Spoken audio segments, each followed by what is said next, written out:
The voice of Husker Nation is on the air. This is Hail Varsity Radio. Insight, opinion, expertise, along with the biggest names talking Nebraska sports. Join in with the show at 402-489-1240 or 1-800-825-5865. Now, here are your hosts, Chris Schmidt and Elijah Herbel. Great to have in on a Friday. It's Hail Varsity Radio Roadshow Friday. We're here at Dan Hartog Field. As it's Friday baseball, Mother Nature says let it rain for a while. So the 1 o'clock pushed back to a 3:30. And the A5 district's underway. And in action right now, Vermeer High Plains, the Fighting Calvins of Southeast against the Cornhusker Heating and Air Southwest Silverhawks JV action. So hunkered down with my eye on a little baseball. Chris Schmidt, Elijah Herbel back in studio as we're ready to get to all sorts of things talked about this weekend. Mike Babcock is here. It's always good to see Babbers, and he wants you to know about that wager we absolutely screwed up. Was it on Wednesday when we got trolled online about Nebraska's championship odds? Bet a buck, win $3,000, something like that. Well, Babber's reminding me. God love him for that. So we're set up and ready to go here at Dan Hartog. The sun is out, and a really good ball game here, 2-1. Vermeer in front of Cornhusker Heating and Air. Numbers to get in today at 489-1240, 489-1240. Can dial up or just find us via the email if you like, chris@hailvarsity.com. And also watch the show. Can stream it, Hail Varsity YouTube channel or the Hail Varsity Radio Twitter feed at HVarsity Radio, KFOR Facebook, KFOR Twitter. Also, wherever you hear us across the radio in the state of Nebraska with our wonderful affiliates. Elijah, what do you know? You're rocking long sleeves as well. It's cooled down here in the capital city. Yeah, I think we're in the high 60s here this afternoon, which is good news for the umpires that are out on the field today, because I have umpired at Den Hartog after a rainstorm. Let me tell you what, when the sun comes out after the rain falls, you just get that steam rising off the field. It is no fun. So I'm not sure who's out there umpiring for you today, Schmitty, but I'm happy for those umpires that they don't have to deal with brutally hot weather after a rainstorm. But yeah, other than that, doing well. Looking forward to the weekend. I mean, every single day we do a show is another day closer to Big Ten Media Days, another day closer to Husker Fall Camp. So just keeps on looking up, and with weather that feels like it's, late September, early October already, I don't think we're in any position where we can complain, Schmitty. Not at all. And 48 days till kickoff. We'll keep that countdown going because we're all counting. And the thing to get into today is recruiting. Could be a good recruiting weekend for Nebraska football when it comes to that offensive line position. They're looking for a tackle or two. We may have some news on that for you. We'll get into plenty of recruiting. Roger Craig news with the NFL Hall of Fame. We'll tell you about that. Jacob Padilla going to join us in about 15 minutes. Talk some hoops and football with Jacob. In hour two, Bill Doleman, NBC Sports, the professor, Pride of Fairbury, will be with us. Brady Oltmans also joins the show from HailVarsity.com and magazine. Staff writer, get his thoughts. He's done some really great work, as always. There's 3 Huskers doing a youth football camp that I'm pretty excited to talk to him about that. He wrote about that this week. And also Nebraska recruiting. Brady's zeroed in on that. So we'll get there. 489-1240, the number to get in as Nebraska trying to settle down. We'll get to Tennessee and their fine and their news by the NCAA. But we'll start with some recruiting, Elijah. And right now, Nebraska is in this situation. You look at the work Coach Rule and his staff have done, and for the 2024 class, what they have right now is about 7 defenders. Okay, 7 defensive line or edge guys. You look at the combination. That's where they stand, and that allows this class 2023 is what I'm talking about. But 2024 has some flexibility in it. That flexibility being the ability to add one, maybe two more offensive linemen, one for sure, but maybe two. And Preston Tamua is somebody we talked about last Friday. He is going to make his announcement Sunday on Instagram. That should be around 10 o'clock, I believe, Sunday night with the time difference. But Tamua in play for Nebraska. There's about a 5-hour window Sunday for Tamua to make his announcement. And really, it looks at Nebraska's got a big edge here, you would think. I know from an official visit standpoint, he was in Lincoln. He's been to Oregon. He's been to Arizona. And he did an unofficial visit to USC. Alabama's the fifth school in his Final Five list. And Alabama's on everyone's top 5 list. But you got to go back to July 7th for that release date. So Nebraska wants another offensive lineman. Tamua could be it on Sunday, beating out Oregon. Nebraska also waiting to hear from Grant Brix. We've talked about Grant Brix a lot. Kansas State was in the lead early. Alabama in the mix. It's really Elijah between Nebraska and Oklahoma. Surprise, surprise. And right now, maybe Nebraska has a good shot. I just don't have an exact timeline for you right now with Brix. Just talking to a couple of folks that were at Big 12, I about said Big 8, Big 12 media days this morning. I asked him about where Brix is at in their program. You know, where is he on the board? And OU obviously likes him, but there's also 2 other offers that are out to 2 new linemen. So I don't know if you want to connect dots early and often here, but maybe Nebraska in position here to get Brix in Tamua. That's what we talked about a week ago when I was out in Iowa. Not much has changed other than at least you're going to get an announcement from one of them.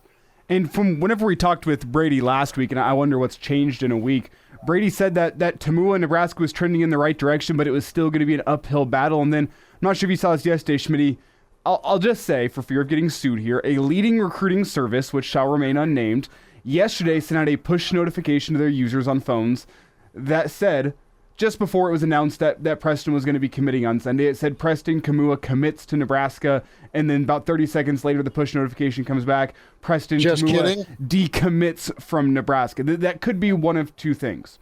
That could be just an oopsie from somebody on their back-end staff that was trying to schedule a commitment date, accidentally clicked the wrong thing, and now it's always committed to Nebraska, and they had to quickly backtrack. Or that could be that recruiting service, which again shall remain nameless. If you'd like to figure out who it was, I'm sure you can search up Preston Tamua on Twitter and it will come up. Somebody has a screenshot. Somebody posted on Twitter. Regardless, that could be that recruiting service having some inside knowledge and preparing themselves for a Nebraska commitment on Sunday, having it ready, and then, oops, it went public on Thursday instead of going public on Sunday. Let's backtrack here because we made a big oopsie. Now, it could mean nothing. It could be the first one. It could just be somebody made a mistake.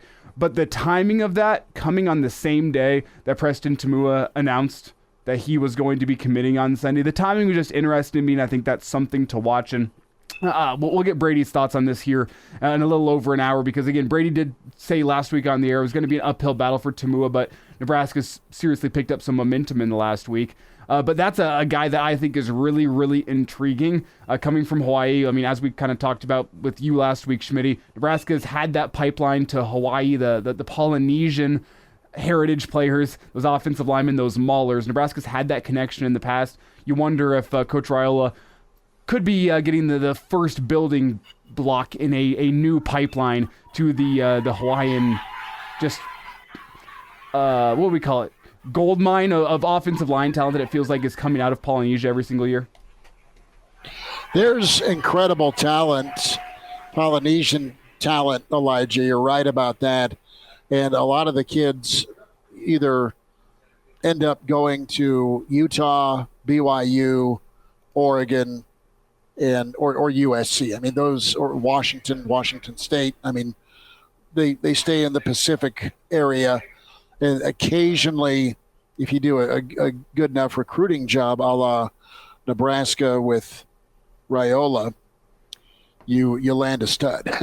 And you want to, it's not really that often you get a game changer or a difference maker, but Nebraska's batting average, at least on the offensive line with Hawaiian talent, is really pretty good.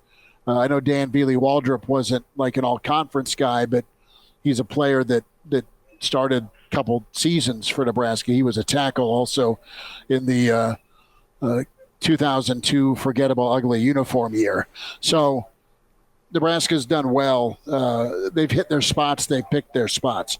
Let's talk defense, and we'll get in there with Brady in a little more than an hour.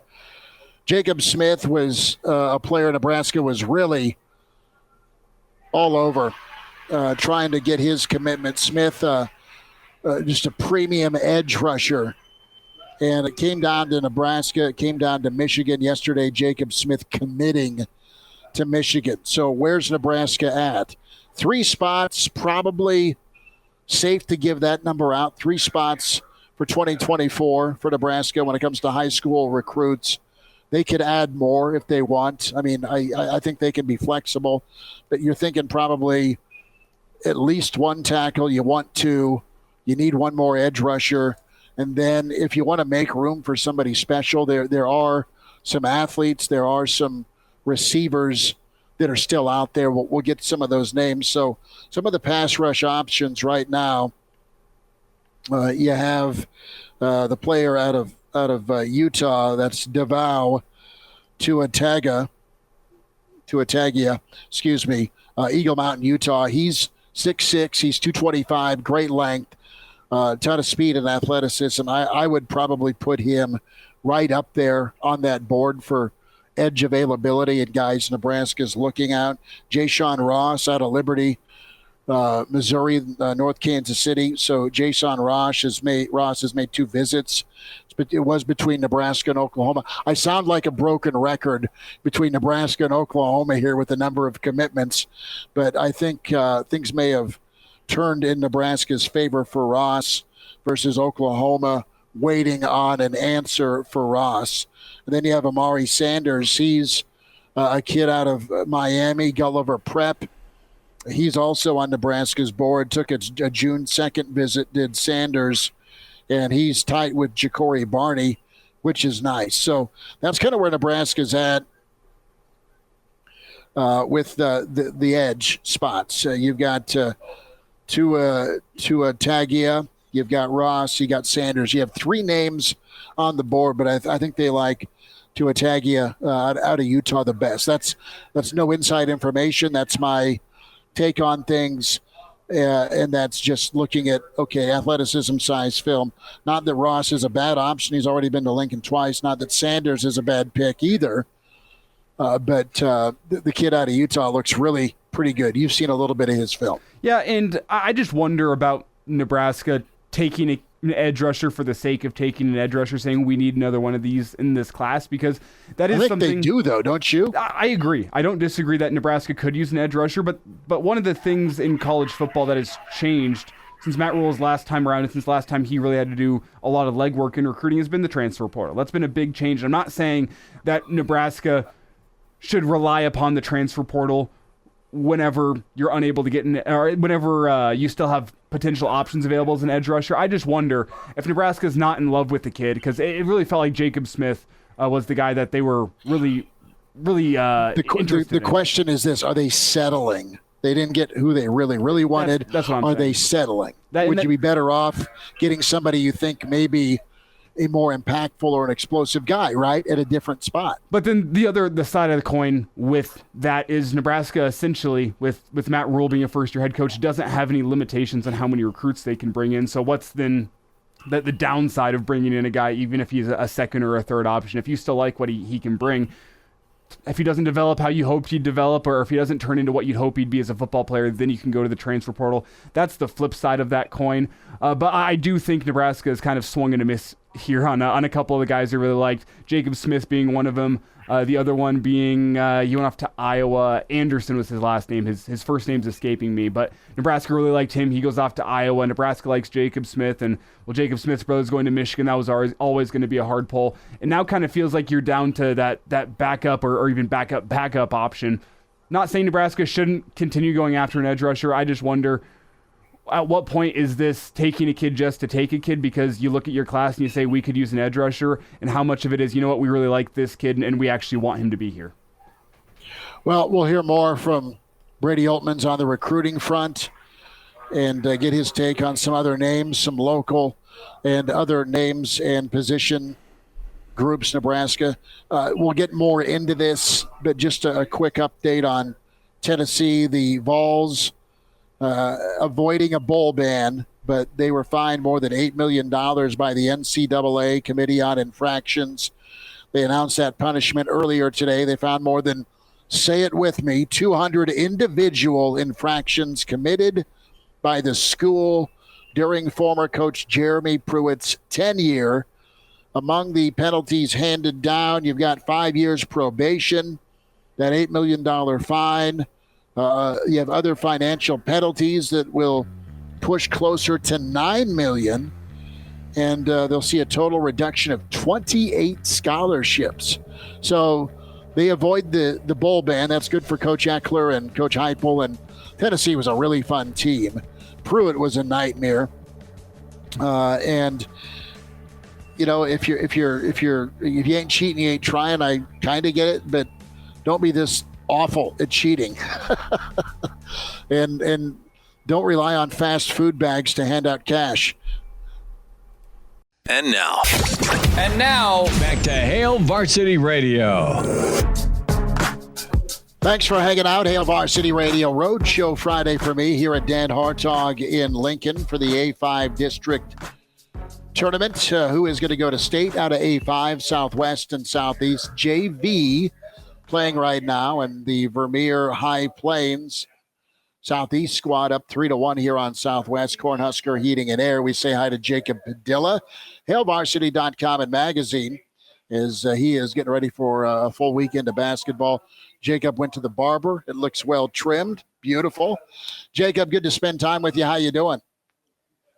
I'm doing well. I'm glad to hear that baseball has been able to happen at various places around the state, because I know that's been an issue today with the weather. Yeah, we were supposed to start at 1. Daddy packed his backpack and equipment in case Junior gets in later. And lo and behold, I'm in the press box right next to Mr. Mike Babcock. So it's good to see Babbers and company. And yeah, the field here at Hartog is all turf. It's really beautiful. There's just not many of these all turf fields in Lincoln compared to Omaha and some other spots around the state. That'll change someday soon. But tell me about your weekend. I know you got hoops tonight and a busy weekend. Kind of lay out the basketball forecast this weekend. Who are some kids you're going to be seeing or that may be seen in state this weekend? Yeah, back home after a really successful trip down to Houston for the Pro 16 finals. The 15s and 16s crowned champions last week, including my team. We took home the 15U title. That's awesome. Congrats. And they're going to continue with the 17s this weekend in Omaha, and with the kind of quarterfinals.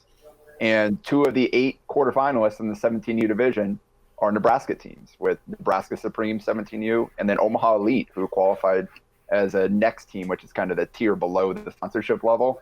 They had a really successful season, and they made a good run down there as well. So Nebraska Supreme 17s, Marcus Glock has shot the lights out the last 2 weekends to kick off July here for the kind of 6'4" guard from Wahoo, son of former Husker Jason Glock. And he, after a really successful weekend down there, picked up a couple of Division II offers from Minnesota Crookston, and Black Hill State, I think, was the other one. So he's starting to see his recruitment take off a little bit, leading a really good shooting team there for Nebraska Supreme. Alex Wilcoxon from Gretna is lights out. They've got Landon Pekorski running the point there from Gretna as well. So really good team there.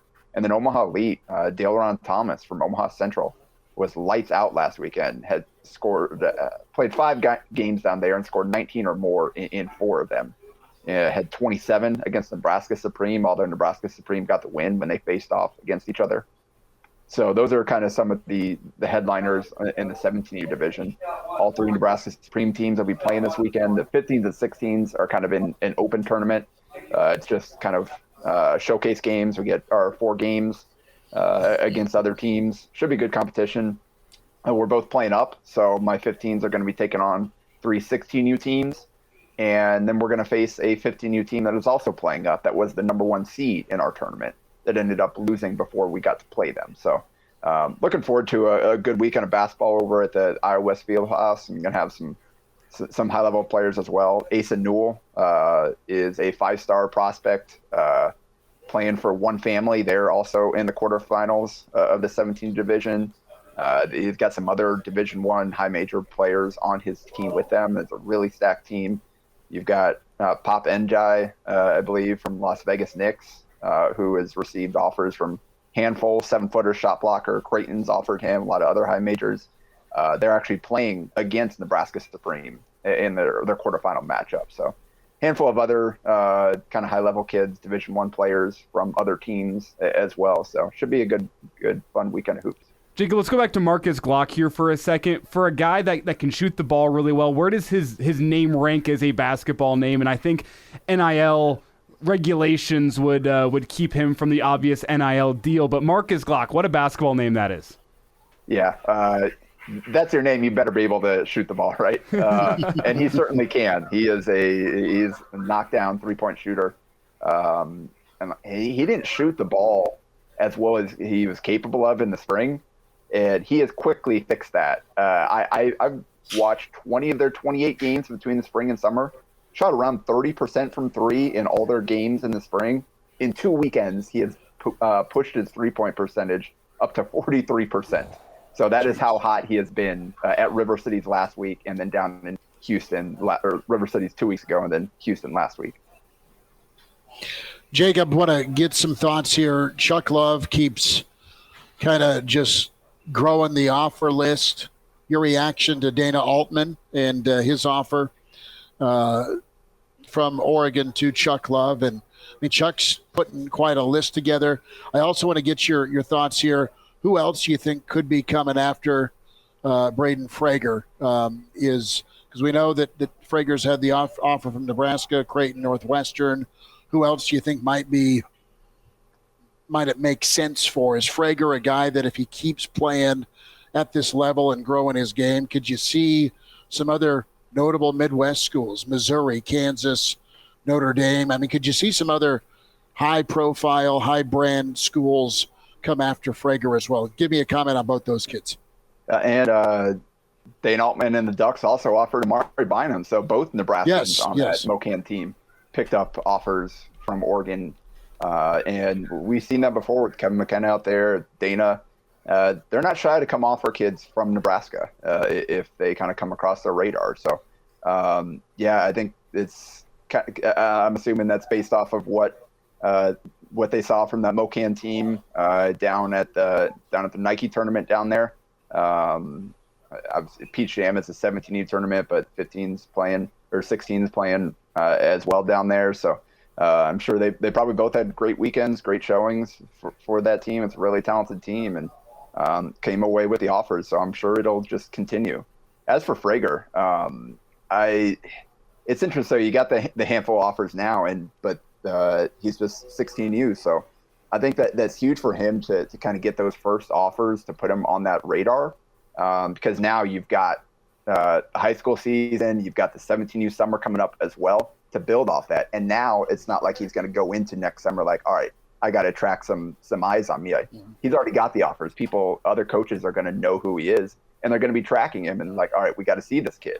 So getting those he took advantage and really showed out when Nebraska, when Creighton coaches were watching him, and that kind of started this recruitment for him. So the earlier you get offers, the easier it is to get on that radar to attract other attention. So we'll see kind of how Frager continues to expand his game, how much more he grows, kind of what he settles in as. It's always hard to project at 16 because kind of in between, could go a couple different places, but I'm sure he'll have coaches watching him closely moving forward as he plays his last 2 years of high school basketball.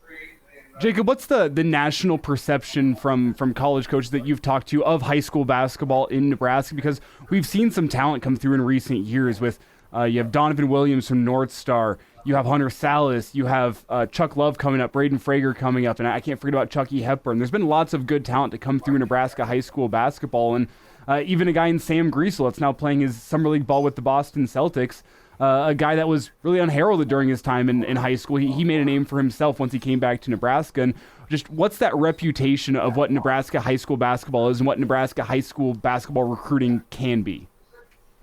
And obviously, with our population base, we're never going to be as deep as some of the more recruited states like Texas, Florida, all them with loads of prospects all over the place. But we have seen like coaches at all levels, mid-major, high major, kind of throughout. They're taking looks at Nebraska kids. They're kind of putting marking them down on their list when they're at these tournaments during these live periods. And they're watching closely. We've seen offers, like you mentioned, a lot of those guys, a lot of them ended up all across the country. And some really, really high-level coaches are dropping offers to Nebraska kids. And like Mark Few with Hunter Salas ended up out there. Obviously, Chucky Hepburn ended up at Wisconsin. You got all these guys that are kind of really putting Nebraska on a map to a certain standpoint of where these coaches feel comfortable, like, all right, yeah, his kid's from Nebraska, but he's the real deal. And so we're going to keep an eye on these Nebraska teams, not going to be shy to recruit them if they've got kids that have the kind of the skill level, the tools that you need. And that's what we're seeing. 2024 class, we don't really see a ton of guys with kind of the next level physical tools. But we're already seeing that in the 2025 class with Amari Bynum and Braden Frager in particular, and obviously Chuck Love as well with the length. And those guys got early offers. So just kind of goes to show, like, if you've got it, these coaches are going to give you a chance. They're going to take a look at you, and you're going to have a chance to earn these offers, even if you do come from a low population state like Nebraska. Jacob, we got about 90 seconds. I want folks to go read your latest Padding the Stats, HailVarsity.com. Jacob Padilla with us at Jacob Padilla _ but a really good look at Garcia Castaneda and, of course, the player that Nebraska is excited to have back, Xavier Betts. Really good feature. Nice job on that, Jacob, but it should be pretty interesting. Just a quick thought on both those guys and what this season can be for them in the wide receiver room. Yeah, and I kind of I mentioned both those guys, kind of lumped them in as guys that were on the team, that showed a little bit, that left the team, and that Matt Rule welcomed back. And we've certainly heard some rave reviews. I was kind of hesitant with the Xavier Betts saying, like, all right, what's this going to mean? We'll see. He's taking a year off of football. What's he going to look like? Is he going to be able to get eligible? But everything we've heard has been glowing reviews for Xavier Betts, both on and off the field. And so it's kind of getting me excited because that's the kind of dude that can change things in that wide receiver room a little bit, with kind of what he brings to the table that you don't really see from a lot of those other receivers. We'll see some of the freshmen are more those track athletes. We've got a guy like Malachi Coleman that is a taller, athletic kind of a guy that can get downfield and make big plays. But right now, like, Xavier Betts is the most proven big play threat that they have at the wide receiver spot. So if he can get to the point where they can rely on him as a steady piece of that receiving core to go with a guy like Billy Kemp, who is proven productive receiver, reliable, to go with Marcus Washington coming back as kind of the leading returning receiver, I think that gives you a more well-rounded receiver unit and a more dangerous. It just raises their ceiling. And so that's kind of why I was focused on that a little bit. Obviously, he talked with the Huskers Radio Network this week. And again, just another kind of hearing about his path back to this program. Just as someone who covered him in high school, it's really kind of cool to see. Jacob, appreciate you, man. Have a good weekend. Best to your team, all right? And we'll get caught up again. Thanks again. Thanks for having me, guys. There is Jacob Padilla with us. Hail Varsity Radio continues. And now, back to Hail Varsity Radio. Thanks for hanging out. Hail Varsity Radio, presented by Currency. For all your equipment financing needs, go Currency. Here at Dan Hartog, the A5 District's underway as we are in the fourth inning. Top of 5, I believe, is where we're at. Southwest, the Cornhusker Heating and Air, they are trailing 3-1. As there's a rope down the left field line by Caleb Bolte. He's got his mom's speed, turning first, and he'll get to second. That's a good thing that he's got his mom's speeds, not his dad. But Vermeer, High Plains, Southeast, leading 3-1. Had to get a jab in there on my insurance guy. Chris Schmidt, Elijah Herbel, as we are gearing up for Bill Doleman here in about 20 minutes. And then Brady Oltmans will hit recruiting with us from HailVarsity.com and magazine. Big thanks to Jacob Padilla. Be sure to get the podcast, Spotify, iTunes, Google Play. You can log on, subscribe that way, or watch the whole show on video with the Hail Varsity YouTube channel. The segments are there. The whole show is there for you. 489-1240 to get in. As we've touched on recruiting, we touched on some AAU action this weekend. A lot of names and talent going to be on display, as Jacob Padilla all over that. So I love this question from Brennan, as our friend Brennan from the Black Hills, saw him when we were on a tournament, loyal listener. So Brennan's like, started watching the new Netflix show Quarterback. We touched on that the last couple of days. If they did that for a Nebraska quarterback, past or present, who would you pick? I love that question, Brennan. Thank you for segment topic. I had some stuff ready to go, but this is way better, to be quite honest with you. So, man, I think the Turner Gill story is just fascinating. And it's been documented a little bit. When we've talked to Coach Switzer, he always says, man, I let Turner get away. Turner from Fort Worth, and was just such a game changer at quarterback. And it was such a tight race for him between Nebraska and Oklahoma. And T.O. got him, and Nebraska went next level with arguably the best quarterback in Nebraska football history. I know there's Tommy Frazier. Tommy Frazier's recruitment was pretty cool as well, with the game of cards that featured Tommy's mom and Kevin Steele, but also the fact that Colorado had Tommy Frazier. The Buffs had Tommy Frazier ready to go, and then they switched offenses, except the rest of the assistant coaching staff did not know that. It was just Bill McCartney that's like, oh, yeah, we're going 3 wide and 1 back. we're going to a pro-style passing and 1-back offense that Miami and Washington were running. And they pretty much said, Tommy, we'd still take you, but probably not at quarterback. And that opened the door for Nebraska, because it got heated, Elijah, for Nebraska. When you think about quarterback recruitment, they won a monster recruiting battle against Oklahoma to get Turner Gill. They won a monster recruiting battle to get Mickey Joseph against Oklahoma. Well, they lost the recruiting battle to get Jamel Holloway from Oklahoma. They lost the recruiting battle to get Darian Hagan from Colorado. They won the recruiting battle to get Steve Taylor, which was huge. And then you fast forward with a couple of one-year guys that were really talented, in Godowski and Keithan McCant, both Big 8 offensive players of the year. And then you're there. Mike Grant was a high-profile guy that just kept getting dinged. And then you land Tommy Frazier and you hit pay dirt. So I think Gill and Frazier, obvious take. Sorry, but I'm answering your question. Brennan, those are the 2 quarterbacks. If it's just from the state of Nebraska, he thinks Ron Kellogg's story would be interesting. I think Crouch, the Heisman winner from Millard North, would be pretty good as well. Is there a quarterback you want to drill in on, Elijah? I've laid out about 30 already. There is, but first, there's so many individual moments from my time watching Nebraska football that I wish the cameras were rolling on. Like, I wish we got that behind-the-scenes look at Adrian Martinez in the locker room against Michigan State whenever he gets the x-rays and it's a broken jaw and Adrian says, cut it off, I'm going back in there. Like, that's a moment that I wish we could see. I wish we could see Taylor Martinez against Texas A&M going back in the locker room at halftime, calling his dad, talking on the phone, and then getting the Bo Pelini finger in the chest. Allegedly talking on his phone, or the alleged I'm going to kick a locker and I bust my foot. Right? I mean, there's some urban legend out there. Who knows what's truth, what's fact or fiction? But no, those are two good names.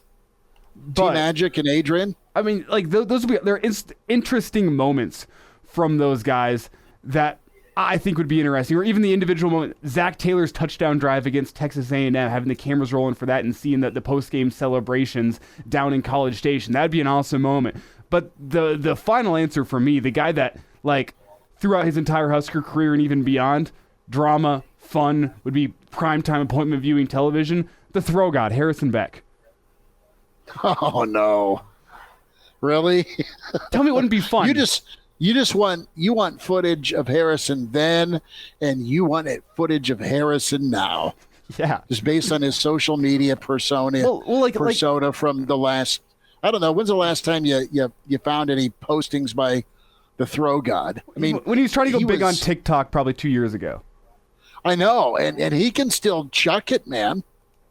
He's just Father Time has caught up with him like it's caught up with a lot of us. Well, like as we age. I mean, just from the behind the scenes stories we've heard from guys like Jay Moore and other guys that played with him, I would have loved to see the locker room dynamics between Harrison Beck and his teammates, because it sounds like there was some sort of hilarity or drama that would ensue every single day with he just liked pimping people.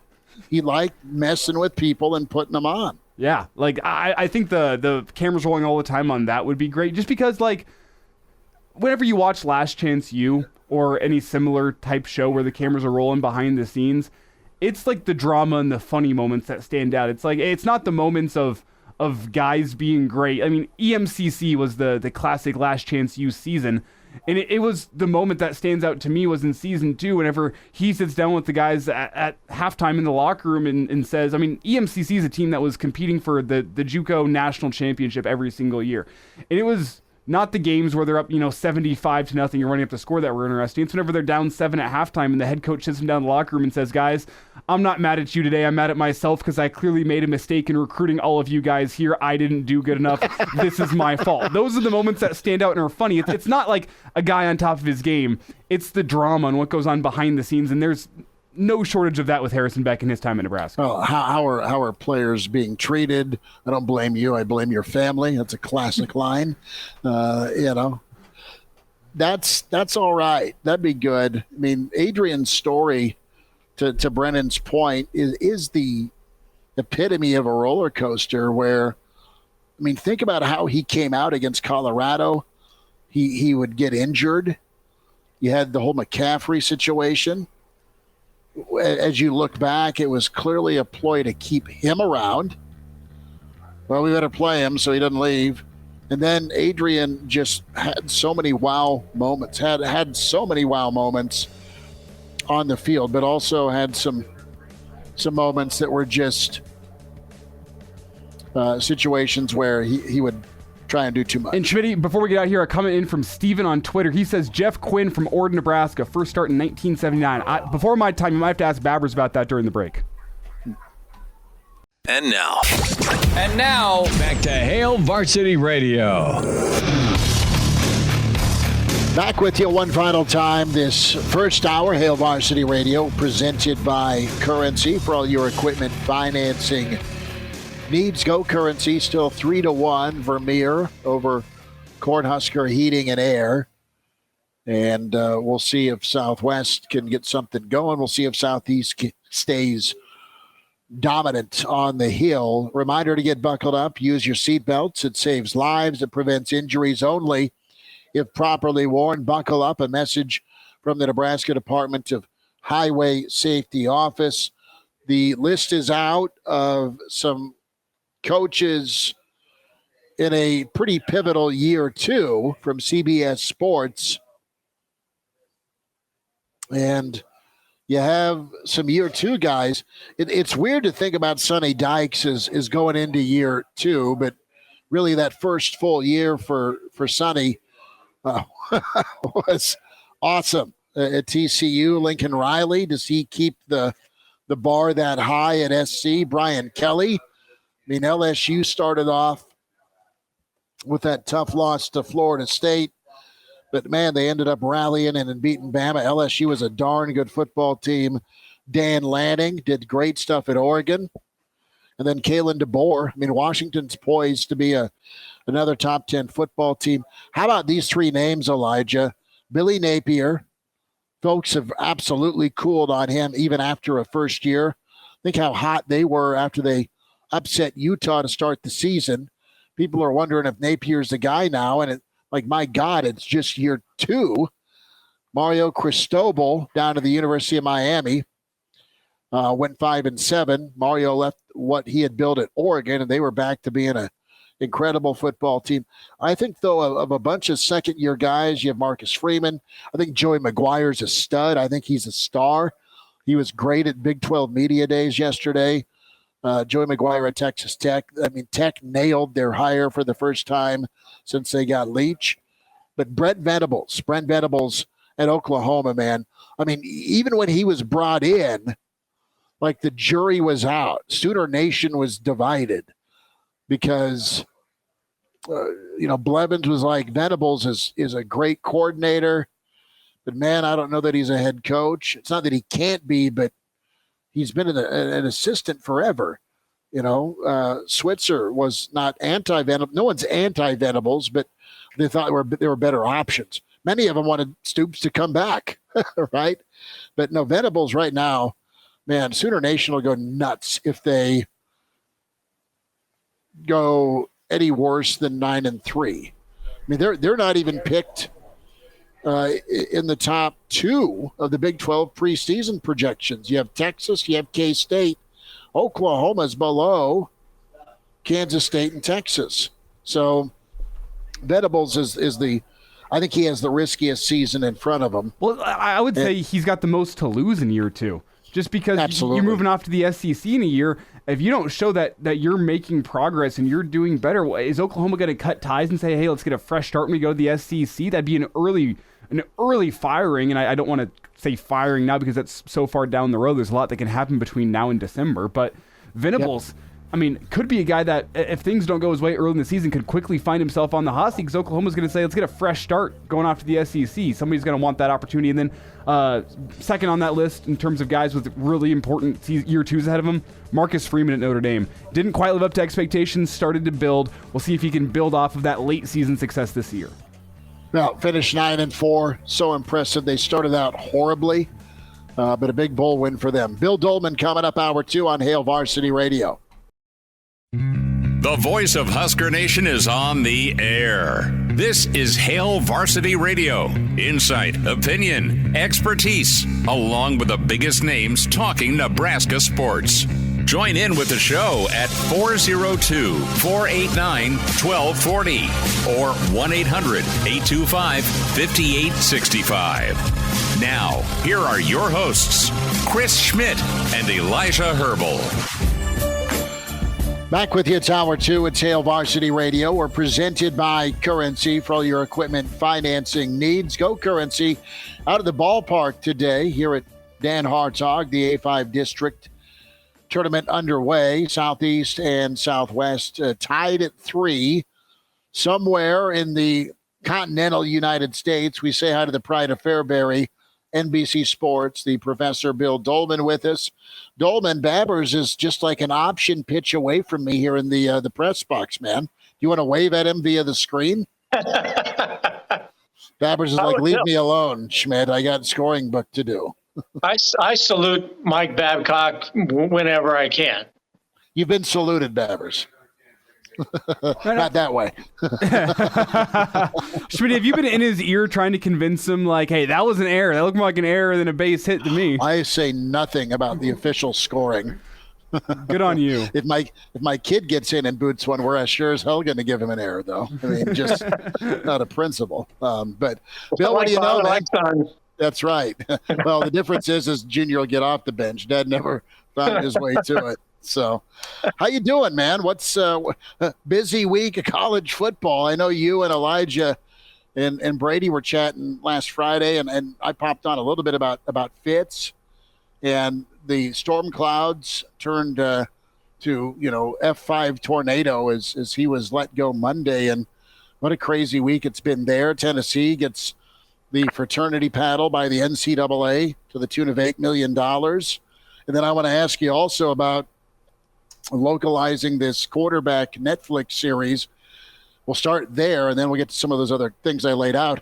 What quarterback would you want featured, past or present, Bill, from Nebraska? It was a great question by Brennan, our friend from South Dakota, the Black Hills. What quarterback?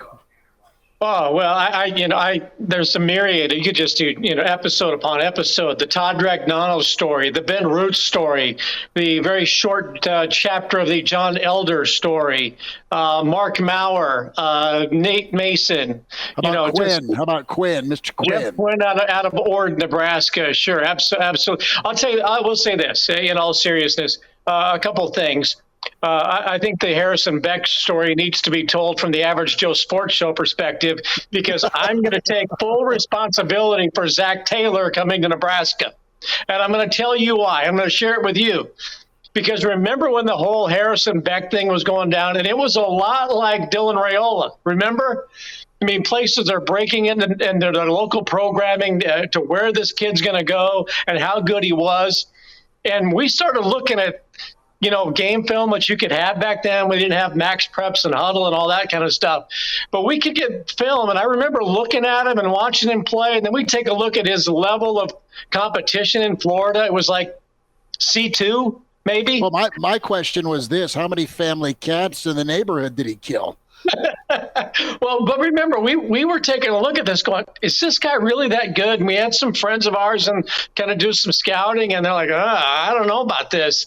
And so, of course, Steve Peterson, the 4-year case of the flu, and Bill Callahan, listening to the Average Joe Sports Show that they did every afternoon, probably were listening to us going, they were monitoring you. I know they don't. Yeah. You know what? Maybe these guys are onto something, and we need to go find us another quarterback.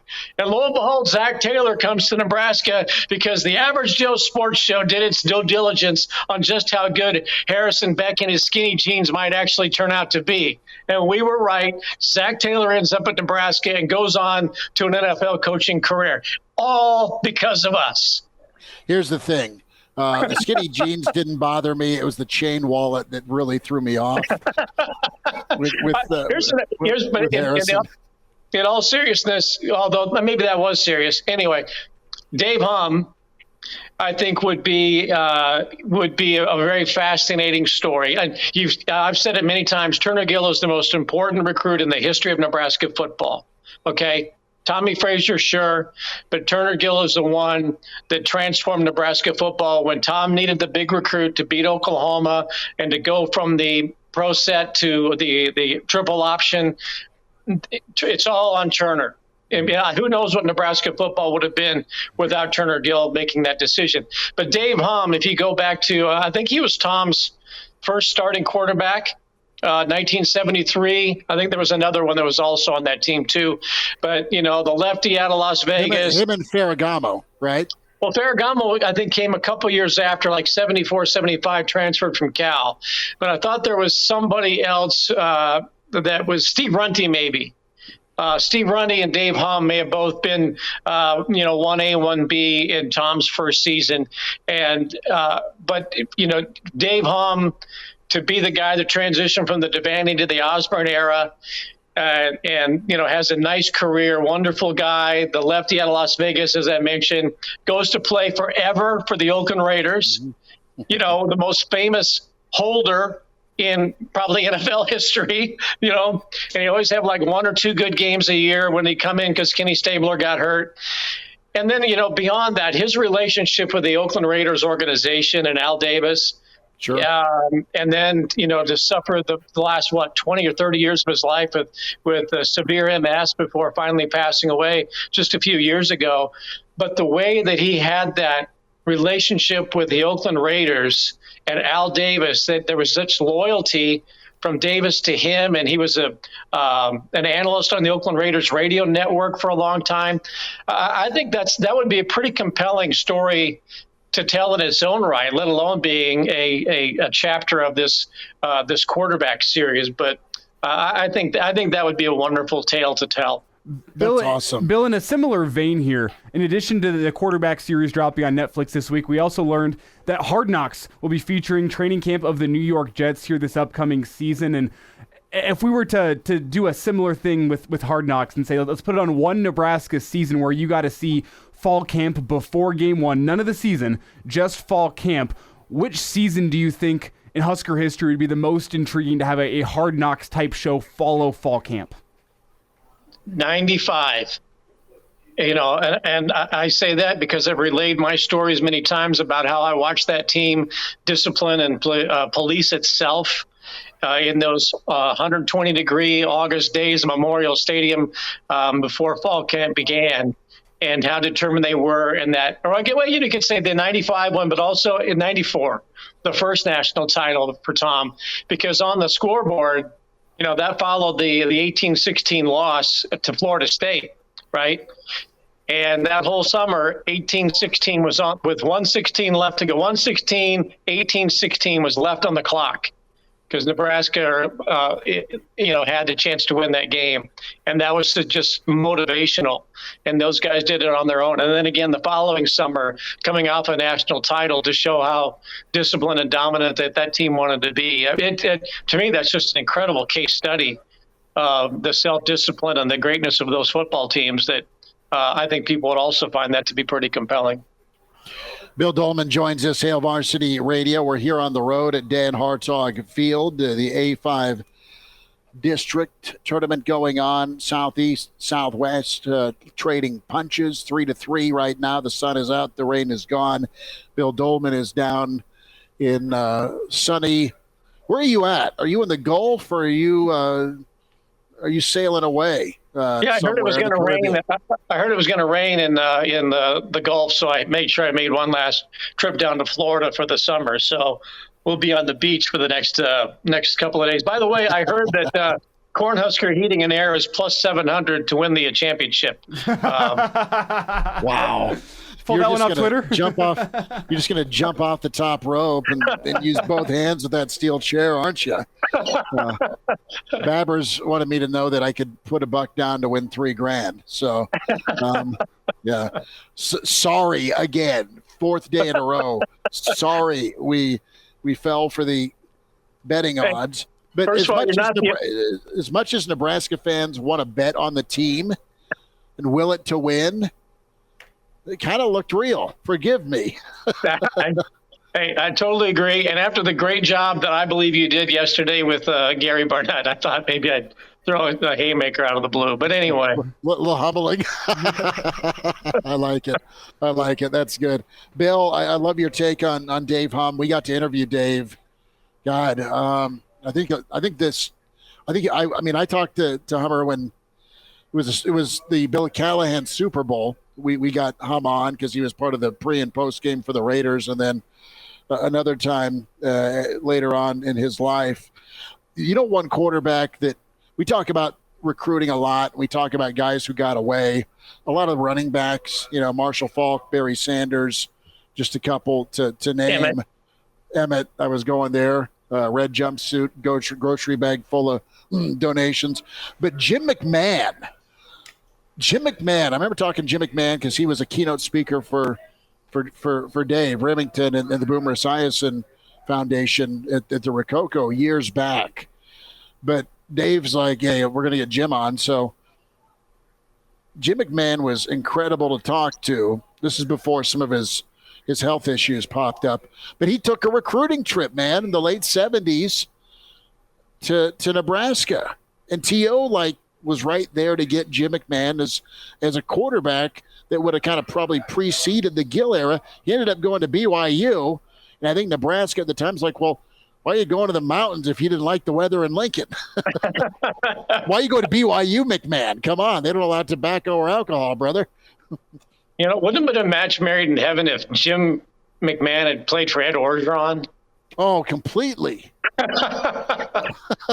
Go Tigers. Yeah, I did a documentary several years ago and spent some time out in Provo with LaVell Edwards when he was he had retired, and just a wonderful guy, and so many similarities when I sat there talking to him for several days in a row. Just so many similarities to Tom Osborne. But when we would bring up Jim McMahon to him, he just kind of shook his head, and I don't think he would tell us stories off the record and all that. He would tolerate Jim, wouldn't he? Let's just say that the BYU code of conduct was missing a couple of pages when it got mailed to Jim McMahon. No kidding. Oh man, right? I mean, just that's what it screams to me. Yeah, that's Jim being Jim. Yep, and he took that party all the way to Chicago. Bill Doleman's with us, Hail Varsity Radio. Tennessee, fair, too light? I don't ever sneeze at $8 million and 30 scholarships being ripped, but it's a different era. Well, they sneezed at $2 million Kevin Steele's way. Remember? Yeah. After they fired Jeremy Pruitt, Kevin Steele had been brought on staff, and then for like a week makes him like the interim head coach, and then Fulmer retires, and then Steele's not, in with the new regime there, and they give him $2 million to go. I'm not sure Kevin spent 3 months there. No, I don't think he spent 3 weeks there, dude. Right. I think you're right. I mean, it was like $2 million to Kevin Steele to turn whatever around. Now that's his alma mater. So, but I think Kevin thought maybe he was going to eventually get the job or what. But I find it odd that I guess the NCAA allows you to plea deal now. So instead of losing a bowl game, that must mean that they think that they're going to make the college football playoff. Therefore, they would be ineligible to go to the Final Four. When's the 12 thing? Does that next year, 2024? The 12 teams? I think it jumps to 12. Right. Yeah. So not next year, but the year after. So are they anticipating that? Because, what bowl games are making you a lot of money anymore, right? A lot of bowl games are losing propositions for teams, or they barely break even. So to want to really go to a bowl game and fork over $8 million, I find that kind of odd. I think they're loaded up, though. I mean, they're loaded up for a New Year's Day 6 at worst. Could be. So, they're rolling the dice that that they may be in a big game this year. That could be absolutely be true, and maybe it'll be a push. They'll pay 8 and get 8. But it sounded like there was somewhat of a plea deal. Now, the 28 scholarships and 5 years of probation. I don't know how many teeth does Dean Vernon Wormer have anymore on double secret probations, right, in the NCAA. In the NIL era, 28 scholarships, that's essentially losing a recruiting class over X amount of years. Is that over the 5-year period? That might be somewhat punitive over that period of time. But Tennessee is trending in the right direction. I think maybe they're a year ahead of Nebraska in that regard. But $8 million, I guess that's just no big deal. I mean, they threw Kevin in $2 million after 2 weeks. So what the heck? $8 million. That's one trip to McDonald's. A weekend. That's a weekend of Steve Schmidt donations to Jack Daniels. Well, they're gonna have to make sure though that they don't let their fans rush the field. Right, yeah. Because that's a substantial fine, and if it goes too far, they could take the win away from him. So if the fans rush the field, they lose the win, that takes them out of a bowl game or the big bowl game they want. So they got to make sure they've got good Butch Hug security around Neyland Stadium. The funny part is this, like someone was telling a story about how this might have been on the SEC network, about how the Tennessee AD's like, hell, I'll pay that fine all the time. This was after the Alabama game.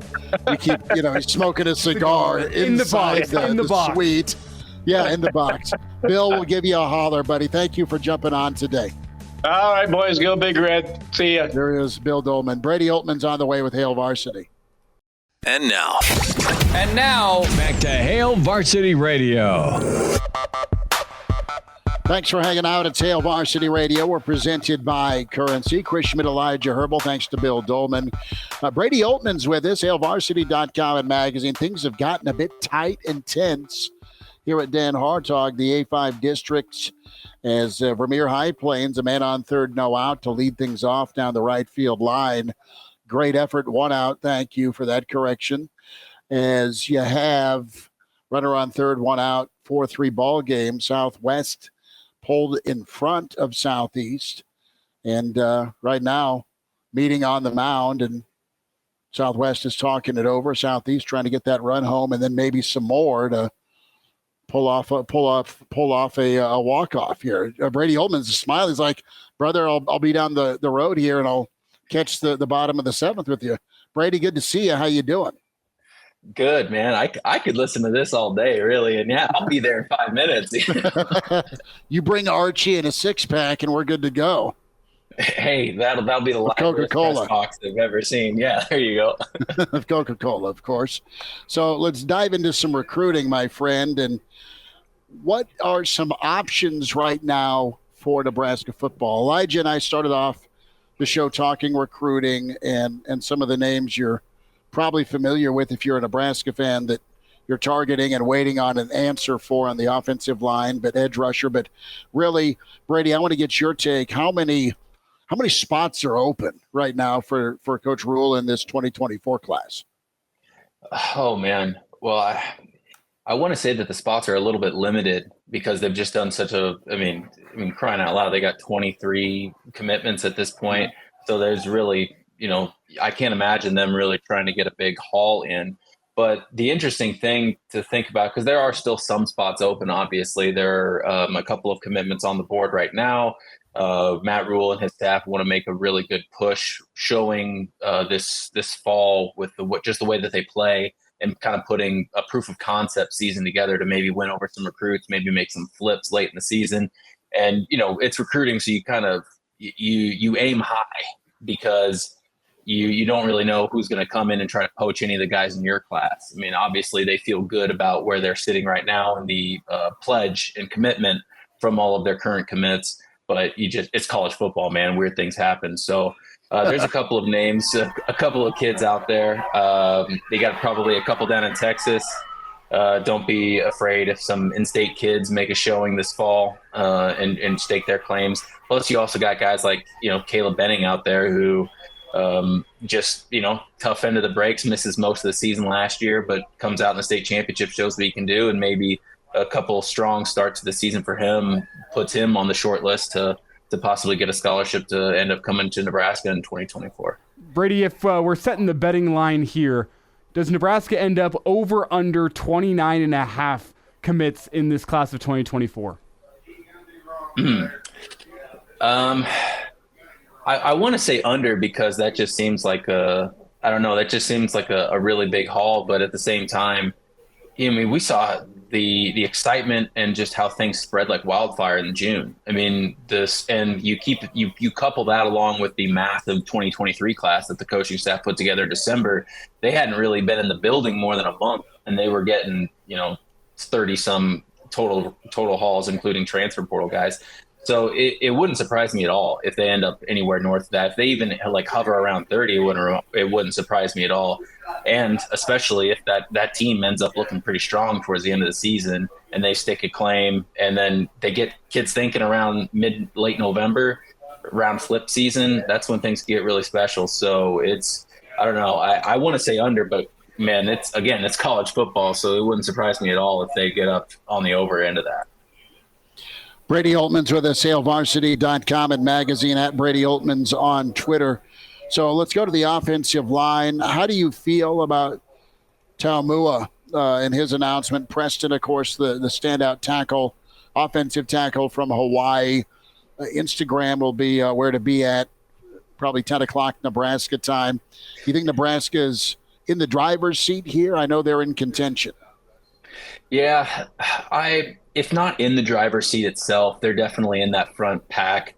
Of course, Donovan Raiola and his Polynesian roots definitely make connections. I mean, that's why he is so good relating to some of those kids from Hawaii, Utah area, and out west. It's just there's just something of having those, those familial ties that really those kind of recruits really respond to. At the same time, while Nebraska has success in recruiting Hawaii, let's be honest, it's when you've got West Coast schools like an Oregon going after them, it tends to be a little bit tougher to get them to come out to Nebraska. If you're on the mainland, history says that they like to stick on the West Coast.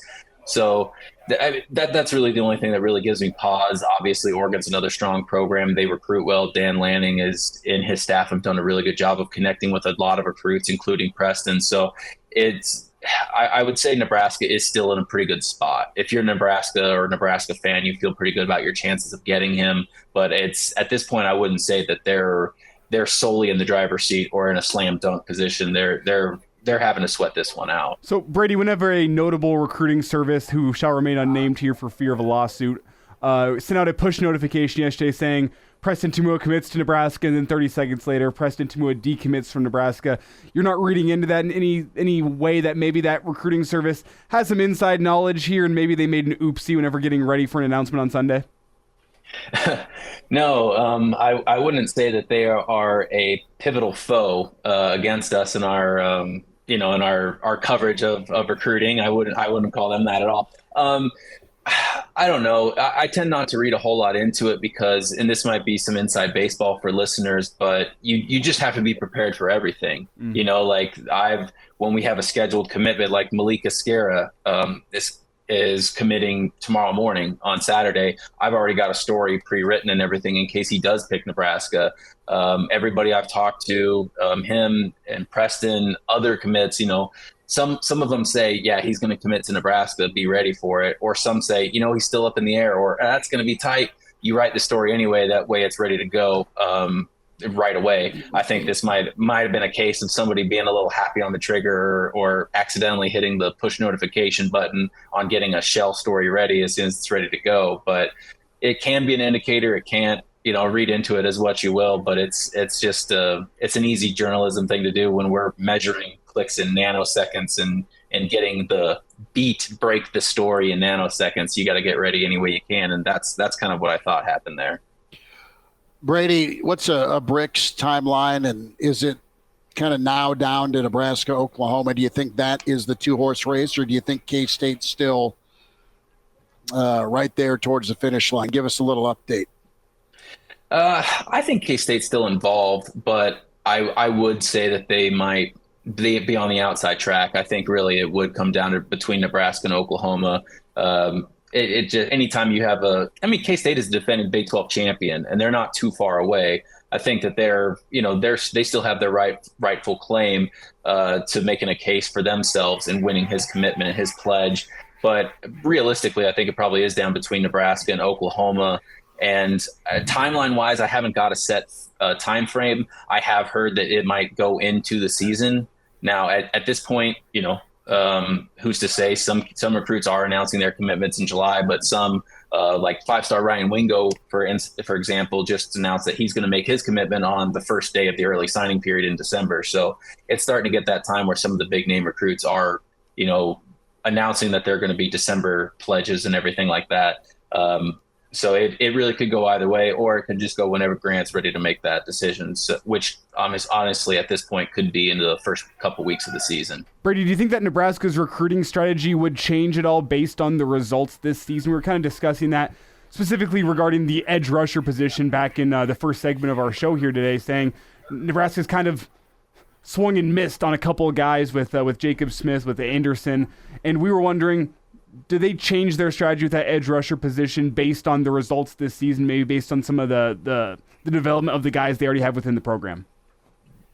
Well, they could. They definitely could. I think an interesting thing to see kind of related to that is I wonder if their recruits are going to get a chance to see what Tony White's defense looks like on film right there. I mean, still, you have an idea of what it's going to look like, but he is such an adaptive guy and they fit the personnel that they have that you're really kind of like, okay, what's this actually going to look like? And then you see him coupled with Terrence Knighton and their joint philosophies and how they want that defensive line to look.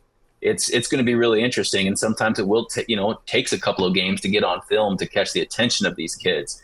Now, at the same time, you're looking at guys like Cam Lenhart, Prince Williamamielen, and Kai Wallen, all of these defensive line guys and those edge rushers that really show out in the spring. And they showed like, hey, they're going to do hockey lines. They're going to go 2-3 lines deep. And if you've got some juice, you're going to be able to play at Nebraska. So I think that's going to be an appealing thing for some of these kids. And then you see all the different packages and design moves and what they want to do at the second level that can free up the first level on defense. I think, at a certain point in the season, I think, they might adjust. The coaches might adjust what they're looking for on the recruiting trail, and vice versa. Some of these recruits who might not even be considering Nebraska say, oh, hold on, like they talked to me and maybe I want to go up there. Maybe I want to see what this is all about. And I think that kind of speaks to what the coaching staff they want this season to be kind of a proof of concept. And hopefully in their minds, that's going to open some eyes of some recruits who maybe want to give Nebraska a second look.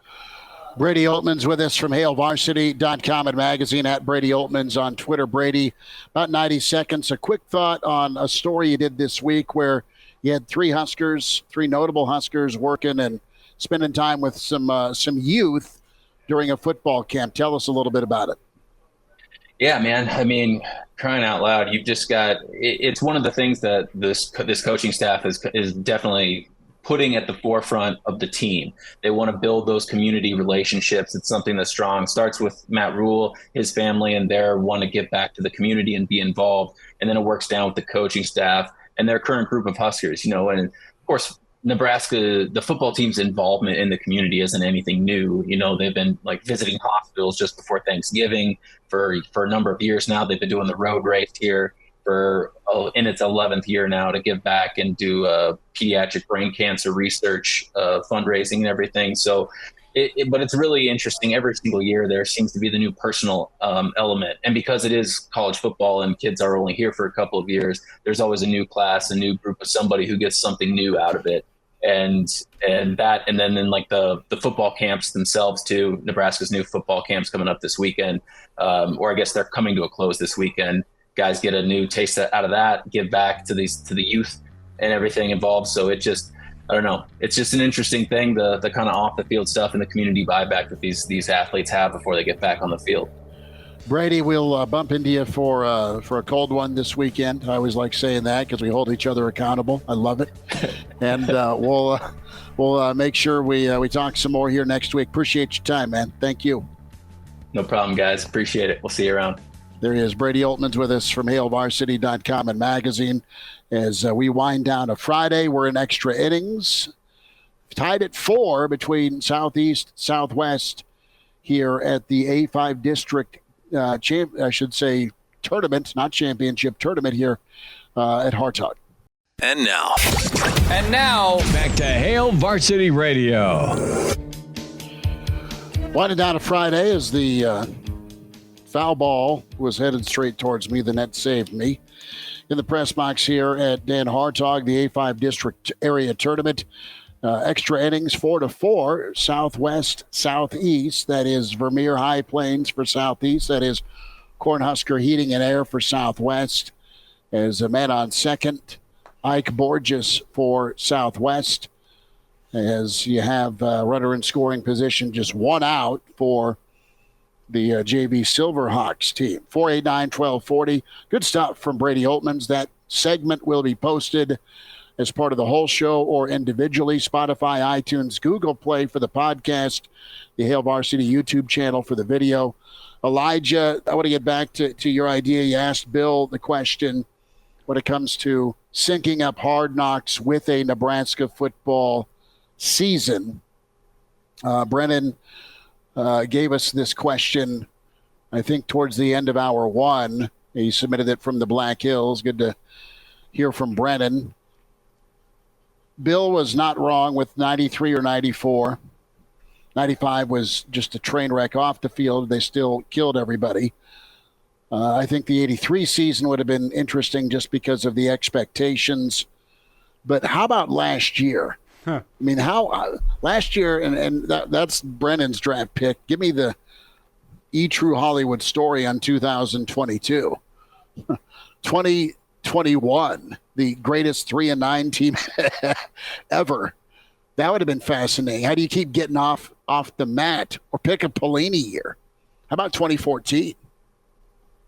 That would have been nuts. Do you have a year you would pick? I mean, last year's the obvious choice because you get to see the marriage of Frost and Whipple and how that went down during fall camps. That would obviously be very interesting.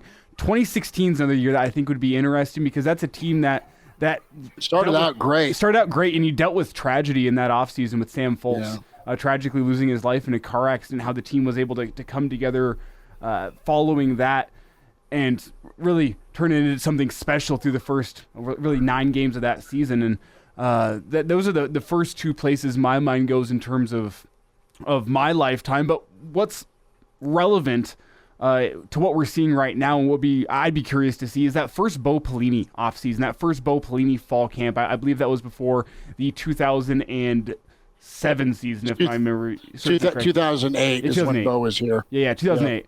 Where, I mean, Bo Pelini took a talented roster and turned them into football players, really turned them into a tougher, hard-nosed football team that was able to find success that they hadn't found in previous years, using a lot of Callahan's guys, the guys that Callahan recruited. I'd be really curious to see how Bo Pelini was able to bring that team together, get them trusting in him as their head coach, and just generally getting them ready for the season because of how quick that turnaround is. And, hey, let's not forget you also have the element of a young Ndamukong Suh in training camp. I think that'd be really fun to see because that was really, I mean, Husker fans knew of Ndamukong Suh and how highly touted he was, how good he could be, but the world had yet to see it. And when you hear stories all the time from guys that had to go up against Suh in practice, like that was the strongest guy, he was nasty to go up against in practice, nobody wanted to go block Ndamukong Suh. I'd love to see that element of things going on behind the scenes in Husker fall camps. I think that's another interesting and cool option in terms of Hard Knocks coming to Nebraska. Now, the transformation is the best word to use of him from that talent to production to the end of that 08 season and then what 09 became and then the end of the 09 season. Kind of leads us into the Hall of Fame discussion. You have the NFL, Pro Football Hall of Fame, announcing 60 semifinalists for the class of 2024 in the seniors, coach / contributor categories. So you've got a number of names here, guys that are really the definition of borderline, and some you can argue should be in. Ken Anderson, really good quarterback for Cincinnati, the favorite player of Lars Anderson. Otis Anderson, great running back for the Giants. And you also have Mark Clayton from Louisville of Sports Center fame. Clayton, my favorite receiver for the Dolphins. Henry Ellard for the Rams. Chris Hinton, the guy traded for John Elway, like 7-time Pro Bowl guy. But how about Roger Craig? That's where I'm getting to. Roger Craig finally back on the ballot. Roger Craig finally up for that vote. And it's going to take a senior commission to get him in. Carl Banks also there. He plays opposite linebacker from Lawrence Taylor. Carl Banks was great out of Michigan State. But no, man, Roger Craig, it is by far time to do this. And I know numbers have been inflated. You've got the Curtis Martins and Jerome Bettises of the world, and they're both really talented backs. They played 400 years, so their rushing stats are going to compile compared to what Jim Brown put up in quality versus quantity, or Walter Payton. You look at Barry Sanders. And Roger, his career wasn't short by any means, but it was long enough, and it was productive. I mean, really just that last season he spent with the Raiders as more of a role guy. Roger Craig was a focal point. He was great. He opened the door for the Marshall Falks of the world.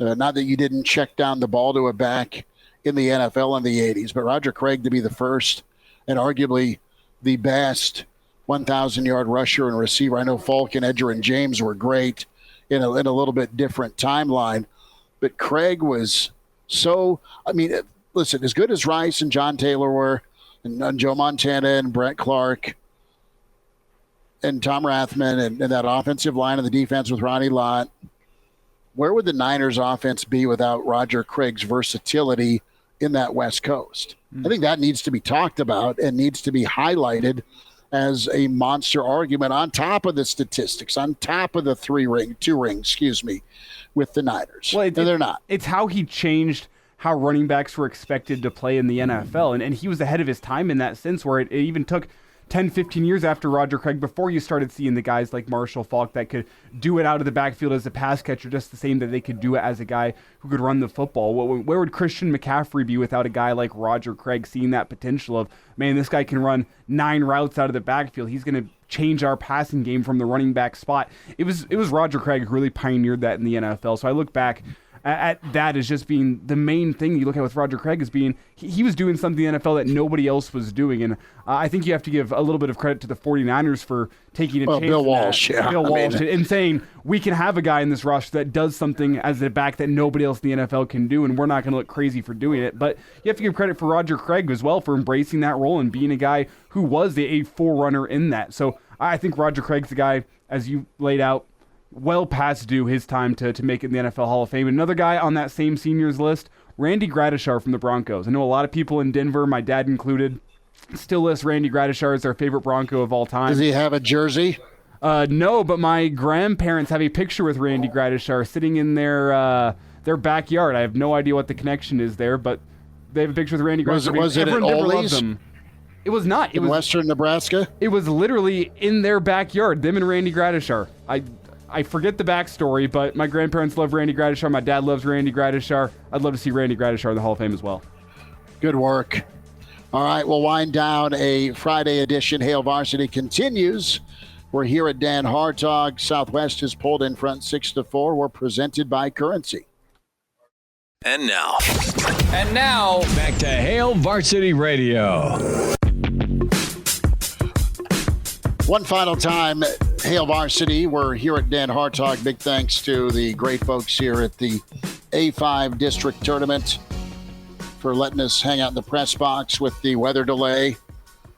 Big tip of the cap to biggest Yankee fan I know, Kyle Sitzman. Oh, there's no tip of the cap. Sitzman's saying, pay me now or I hurt you. Hand is out like he's Hartley Dykes. On a recruiting trip, allegedly. Just kidding.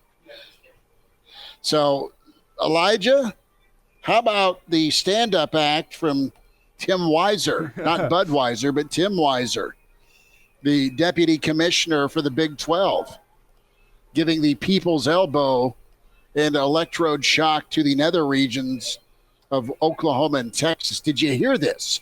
I pulled the audio for you, so we're going to hear it on the air here if you'd like. This is juicy. This is hilarious. And we were talking about how will Oklahoma and Texas be treated in their swan song before the SEC. Not well by the commissioner. Hold on. The deputy, the Barney Fife of the Big 12, Tim Weiser, weighs in. I continue to maintain that the choice Texas made wasn't a financial one because we all know what Texas resources are like. I think theirs was more about affiliating with a group of schools that on a given Saturday they would rather get beat by Alabama than they would Kansas State or Florida than Iowa State. Or, that I think was really what was driving the way they looked out down the road. And in Oklahoma's case, I'm not as convinced that that was the issue for them. I think they were more of what I would call the reluctant bride that kind of felt like, wow, if we don't go, what happens to the Texas OU football game, basketball, all the things that we know from an OU and Texas standpoint are really important. So I kind of felt like if I was in Oklahoma's case, it would have been hard for me not to think about the long term. And don't we want to be affiliated with Texas and now these other schools? Man, now, I don't say that. He may not be wrong. I mean, think about it. You're already rich. You get to call the shots. Now you got to follow versus be listened to if you're Texas. But Oklahoma is so dependent on the state of Texas from a recruiting standpoint. Oklahoma has good players, good talent. I'm not saying that the state players are not D1. There's a lot of talent in the state of Oklahoma, but you're so close to the state of Texas. You and the rest of the world traded Texas for years, but Oklahoma has perfected it from time to time. It's just the way that he said it. I don't necessarily think he's wrong. He could have said they'd rather, as Schmidt reacts to whatever's going on in baseball, we'll get there in a second. He could have said Alabama, or they'd rather play Alabama than Kansas State. They'd rather play Florida than Iowa State. He didn't say that. He said which is fine, but the fact is it looks better if you lose too. Well, and that's why it's funny that he said it. He said they'd rather lose to Bama than Kansas State. And just the way he said it doesn't necessarily strike me as sour grapes. But if I'm Texas and Oklahoma, I'd take offense to it, and from a national sense, I'd laugh at it. Gotta laugh at it. Weekend edition is back at you tomorrow morning, 7:45. It's me, it's Elijah. We'll hear from Brandon Vogel. Gary Sharp joins us. Kranak on assignment with State Baseball. We'll talk to you at 7:45 tomorrow morning on Hail Varsity.